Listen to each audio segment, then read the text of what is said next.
Galera, estamos aqui no CFZ, no Recreio dos Bandeirantes, no Rio de Janeiro, onde a gente veio para uma edição especial do TV Mulambo e do Urublog para entrevistar o maior ídolo da história do Clube de Regatas do Flamengo, Arthur Antunes Coimbra, o Zicão. O cara nos recebeu com a maior cordialidade, nos levou para sua sala de reunião, batemos um super papo. Falamos sobre contratações do Flamengo, falamos sobre o momento que o Flamengo vive, o momento que ele passou no Flamengo e os motivos da sua saída. Também falamos um pouco sobre o futuro e até sobre o Jogo das Estrelas, que vai ser no dia 26 de dezembro desse ano. Espero que vocês curtam esse papo. Aguardo vocês depois nos comentários. Zico, é uma honra aqui para o Urublog estar entrevistando você. Você é um ídolo do Flamengo, incontestável. A torcida se manifesta até hoje a seu favor. Você viu que a gente fez um post falando que a gente ia te entrevistar, pedindo perguntas. Foram 600 perguntas. Logicamente que não vai dar tempo a gente perguntar todas. Espero que a galera entenda. E para você, eu gostaria de começar te perguntando o seguinte, de uma forma bem genérica, se essa tua última experiência no Flamengo, essa mais recente experiência do Flamengo, valeu a pena. O saldo geral, como que é para você? Bom, primeiro, prazer te receber aqui, né? Xará, depois de tantos anos a gente volta a se reencontrar. Você estava aqui lembrando de trabalhos que a gente fez juntos, mas minha memória, apesar de ser boa, mas é muita coisa, principalmente trabalhos de publicidade. E eu vi lá no teu blog, e aí você confirma que muita gente não estava acreditando muito que isso seria verdade, que você vinha aqui mandar as perguntas e tal. E para mim é um prazer grande poder, mais uma vez, através do teu blog, me comunicar com a torcida do Flamengo. Você colocou aí uma palavra, essa última passagem, não existe última não. Foi uma passagem que eu esperava que pudesse ser de uma forma, ela aconteceu de outra. Eu acho que são coisas do futebol, eu em nenhum momento me surpreendi com isso. Foi um momento muito difícil, mas que estava acontecendo com o Flamengo e está acontecendo. E eu esperava que pudesse dar alguma contribuição, mas infelizmente não foi possível. E lamento bastante de poder ter aceitado um cargo onde eu esperava que pudesse ter um grande respaldo, não me preocupasse tanto com o resultado e que a gente pudesse ter ali um clube unido, todos os departamentos, né, de mãos dadas para tentar superar todas as dificuldades que elas apareceram durante esse ano. No meu caso, ficou mais uma certeza que você não deve nunca pegar o trem andando, que é importante sempre. Isso já foi uma experiência grande para mim, assim como foi de treinador, como quando aconteceu lá no Olympiacos. Você pega o trabalho dos outros, pega a estrutura dos outros e você, às vezes, não consegue acertar e ter o mesmo pensamento, e você não consegue fazer aquelas coisas que poderiam ser feitas se você começasse desde o início, né? Com um planejamento, com um pensamento, conhecesse as pessoas. Trabalhar com pessoas que você não conhece, às vezes no início tudo é festa, mas depois que você começa o dia a dia, você vê que não era bem aquilo que você estava esperando. Então isso foi uma experiência grande.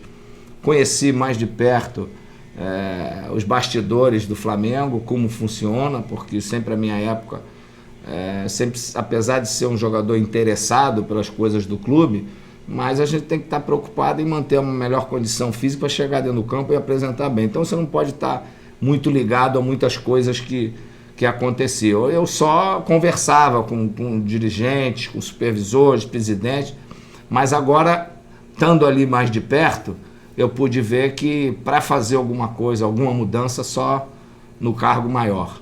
E eu acho que isso é que foi, talvez não vou dizer o meu erro, mas foi uma aceitação de um trabalho que, infelizmente, eu ficava de mãos atadas de poder fazer aquilo que eu achava que o Flamengo precisa fazer.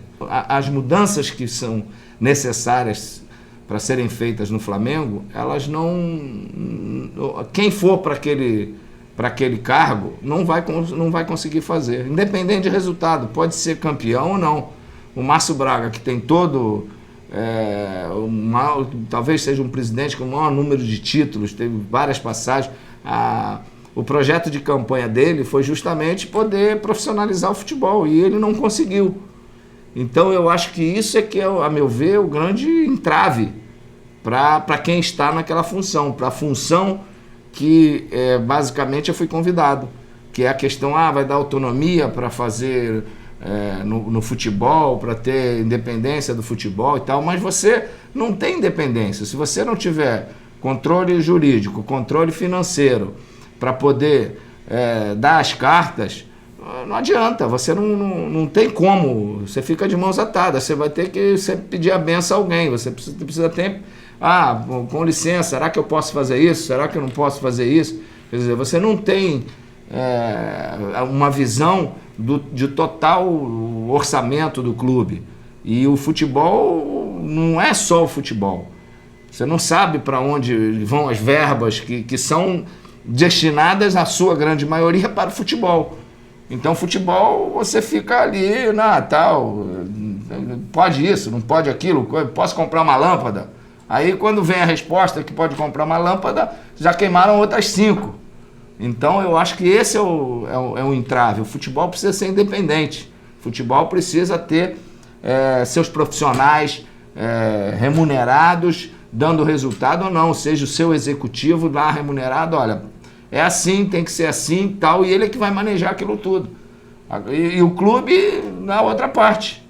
Então, eu esperava que a gente pudesse ter isso, mas a primeira coisa que a presidente falou, toda vez que precisar alguma coisa de finanças, você não faz nada sem falar com o vice-presidente ou com ela, ou com o vice de finanças ou com ela, então não adianta nada. Quer dizer, era uma autonomia de pé quebrado, né? Exatamente. E é só o talão de cheque abrir. Aí Exatamente.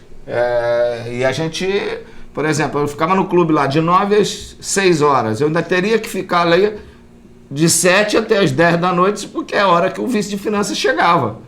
O vice de finanças só chega no clube depois das 6 da tarde. Então eu tenho que fazer as coisas, o jurídico, eu pedi 2 jurídicos, não apareceu nenhum. Então essas coisas que você precisa estar ali no dia a dia. O Flamengo precisa ser um clube ativo, gente prestando serviços 24 horas para o Flamengo.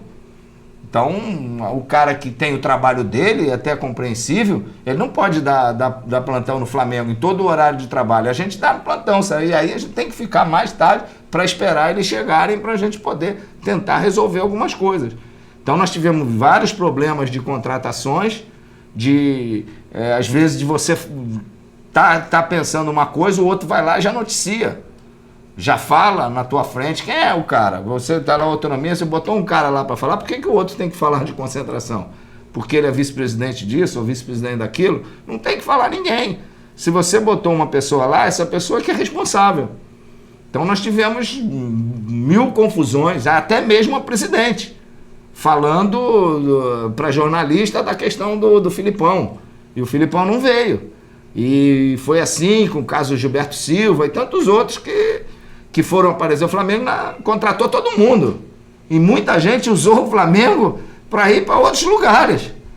Acertava e dizia, o Flamengo tá me querendo. Aí o cara lá pegava mais um pouquinho do outro lado. Então, eu acho que o futebol é um negócio. O Flamengo não soube se proteger num momento em que o Flamengo estava vulnerável. Porque, de repente, estourou o caso Bruno e só se falava naquilo. E o Flamengo ficou bem vulnerável nesse caso. Então, as notícias voltavam só para esse lado. O Flamengo passou a ser um clube com manchetes policiais e não a questão do futebol. Quando você ia falar em futebol, o outro já estava em outra coisa. E foi difícil você conciliar essas coisas todas. No caso, Zico, a impressão que eu tinha como sócio e como torcedor era de que você estava assumindo uma responsabilidade enorme sem as ferramentas que não eram fornecidas pelo clube, até porque o estatuto não permite essa autonomia que seria ideal. Mas mais que isso, eu até escrevi, eu achei que você estava muito sozinho no Flamengo. Eu vi você muito isolado, não via você com a tua turma, com as pessoas que fossem do teu time. Nada que o nosso time é o Flamengo, eu sei disso. Mas a tua equipe, o teu pessoal, você foi com a cara e a coragem, segurou tudo. Por isso, a situação não estava legal. Então eu tentei, dar uma contribuição, sabendo dessas dificuldades. Eu pensei que eu pudesse me integrar a esse Flamengo que está aí. Mas, infelizmente, não é o meu Flamengo. Não é o meu Flamengo. Não é aquele Flamengo que eu esperava. Eu acho que, independente da questão do estatuto, que ninguém vai deixar de respeitar estatuto, está lá e a gente está lá para respeitar. Agora, eu acho que se a presidente bota um nome como ela tem que superar essas coisas todas. Porque eu estou dando um respaldo muito grande para ela no momento que ela estava vulnerável, né? Flamengo derrotado daquilo que todo mundo esperava, que era Libertadores, Flamengo derrotado no campeonato do futebol, de basquete. Então, ela estava vulnerável.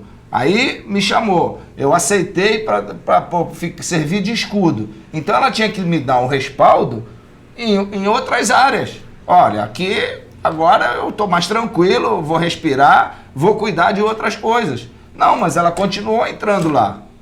Ela continuou, digamos, você bota alguém para tratar do futebol, tem que ser tudo. Então ela não pode discutir contrato com o procurador do Ronaldinho, por exemplo, porque é o Ronaldinho.